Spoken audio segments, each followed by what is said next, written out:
What's going on, everyone?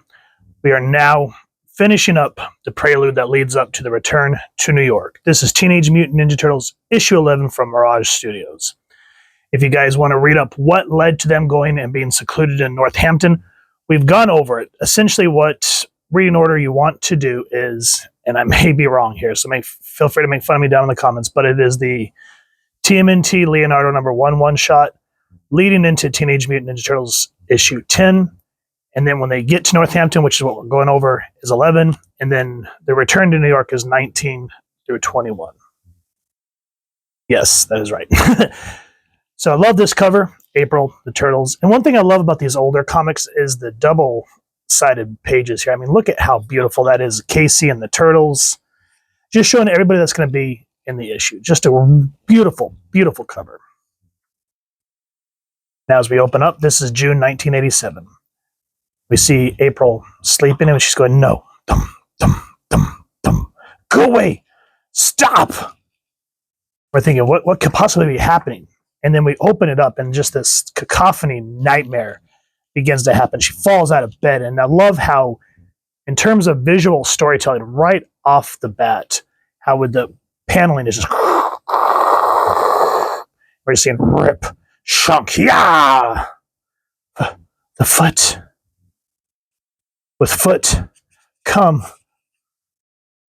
Shredder! And I love this page. Just has that old school TMNT feel with that homage to Frank Miller. And you can tell that that something's wrong because, again, got that ripped paneling going on here.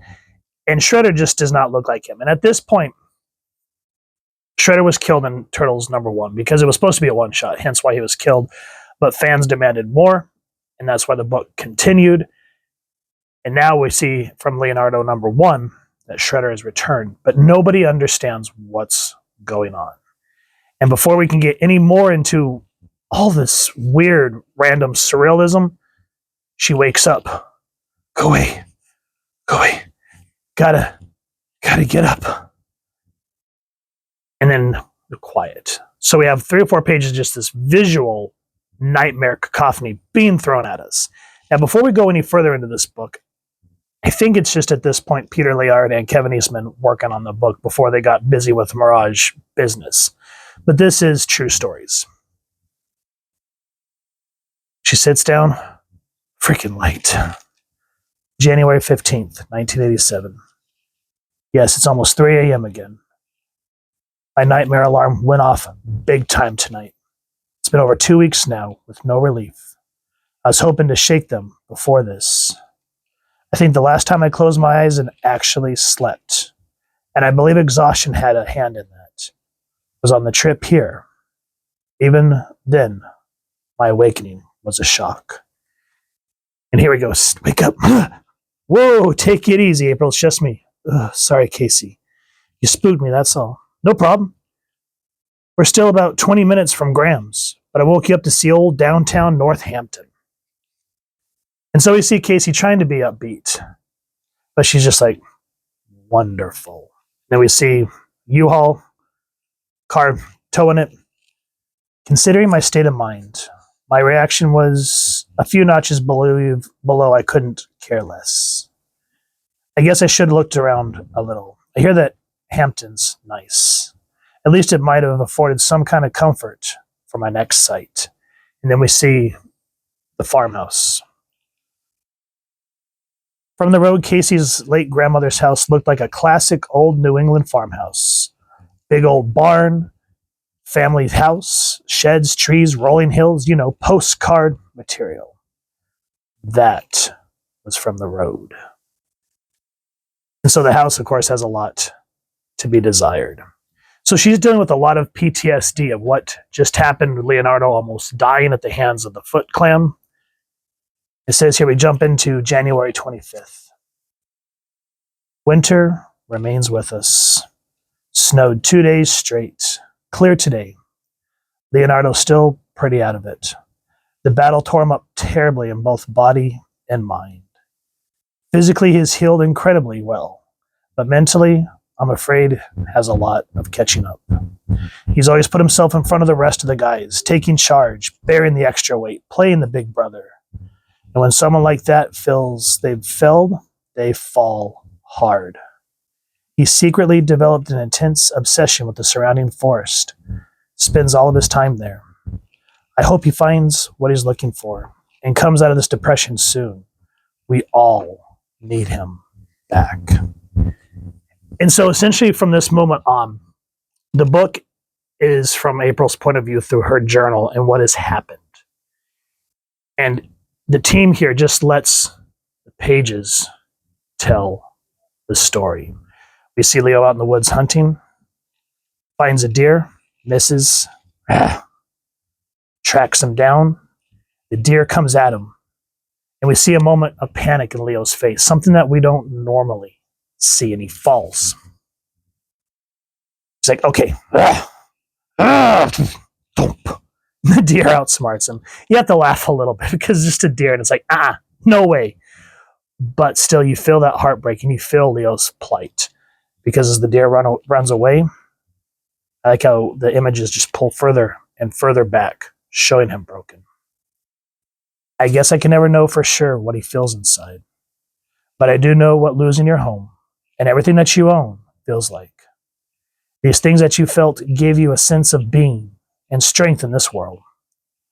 Belongings that touched memory cords of loved ones. Father, I know he's hurting. And so they have to make improvisation. So if you guys are kind of saying, hey, this feels familiar, the first Teenage Mutant Ninja Turtle movie, which I believe was 1990, took a lot of Leonardo issues 10, 11, and the Return to New York into the movie. That's why the first movie to this day is still timeless, because it actually looked to the source material instead of like, hey, let's make this goofy and funny. And that's why 2 and 3 fell pretty hard. I mean, 2 still has its fans, but 3, because it looked at the source material and what made these characters so special. We see Donatello creating working hot water, but everyone's still grieving in their own ways. And I love how this panel here particularly, we see that the room is trashed, just kind of showing the interior of the mind. We jump into February. Michelangelo worries me the most. Mike, who could find a joke in just about any situation, doesn't laugh much anymore. Except for some half-hearted goofing around with Casey and Raph. He's been almost painfully solitary lately. It's so unlike him. But then all of us seem to have a need to be alone these days. He's what's happened to us. Sorry, I'm trying to read this from a distance, and it's in cursive. Has what's happened made us unable to be, I can't make that word out.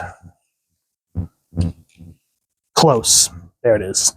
I guess I start needing some reading glasses, guys. I am old. But she says, I don't know. Mike's chosen a back section of the barn for his sanction. Cleared about of junk and created a little workout space. The other day I happened in on one of his sessions. He's already over the edge. And so we see him just going out this punching bag and busts a hole through the wall. We all felt so much pain and confusion. Each of us keeping his personal torment bottled up inside. Each seeking relief in his own way. The cure hangs plainly, clearly in front of our faces. But who will be the first to reach out? We need each other. And what I like too is, as we're seeing this through April's eyes, how she's kind of shadowed, just showing that disconnect between the turtles. Even though that there's those moments of levity, like when Dawn got the hot water going. And then she talks about how Raph terrifies her. He scares me the most of the guys. I feel for, worry for, but I don't feel that way for Raph. Raph runs hot and cold, very unbalanced, unpredictable. I keep my distance, and lately I've noticed he doesn't sleep much. He's always the first up and the last to bed. I think I've heard him leaving the house late at night, too. I wonder what he's doing. Standing guard? Now, one thing that I do want to point out, and I think I found this from the movies or the shows Who Made Us, and they're talking about the turtles. In the scene where We see someone yelling from the rooftop, and it's Raphael's voice. Originally, they wanted to make that Michelangelo, which echoed back to this, but then they had the voice actor for Raph come back and kind of redo this scene.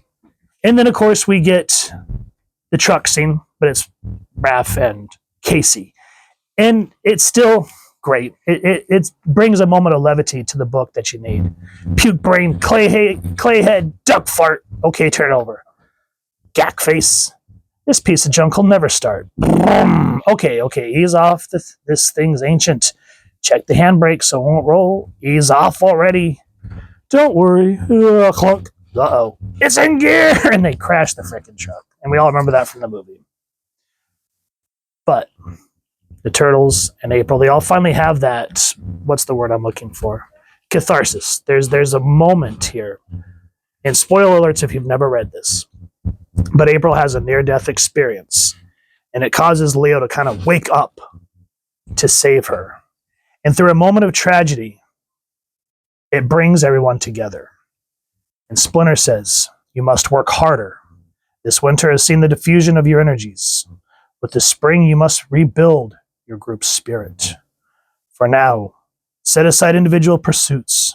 Your healing requires collective focus. I can't believe it's been over a month since I fell through the ice, and even longer since I've picked up this journal. I almost didn't want to this time. It all seems to mean so little now. I started this book to rebuild all I had lost in my life. I guess after my midwinter swim, I realized how little my lifelong accumulation of possessions had. I thought I was all I had in this world. It's not true. I've got me. I've got memories. I also have friends, real friends that I care for and that care for me. I'll always be there for them and they for me. We have each other. We're a family. This will probably be the last entry, I guess. I just wanted some kind of final word. Sort of wrap up all I've written so far. Life is good and life goes on. That is how you comic, guys. So out of all this tragedy and loss that each of them feel, even though it took a tragedy to kind of wake them up, that's what we kind of get. And that's why moving from 12 to 18, when Eastman and Laird finally kind of stepped aside and had guest writers come in, that's why they were in Hampton for so long. And it's sort of like when you actually read The Return to New York, it feels kind of different because I kind of poked around issue 12 and it felt a little more fun, which is fine because we see that they all finally found a niche. But when you open up that issue 19, we see Raph standing there in the bar and everyone's working out, and Raph's like, I've had enough, and says that Leo's broken and is not unable to lead us, and ends up kicking his ass and leaves to head back to New York. So in terms of history, guys, this is an important issue of Turtle mythos. So if you've enjoyed what you've seen, please first and foremost support your local comic shop or wherever you like to get your action figures and comics, and pick up this series. And if you've enjoyed what you've seen, really would appreciate if you take a moment to like, share, and subscribe. Helps the channel more than you could possibly know. And if you do enjoy what we do, I have left a tip jar down in the description that you can check out. If not, I appreciate you guys always coming by and just talking about comics and everything awesome. So with all that said, hope you all continue to have an absolutely amazing day reading, and happy hunting, everyone.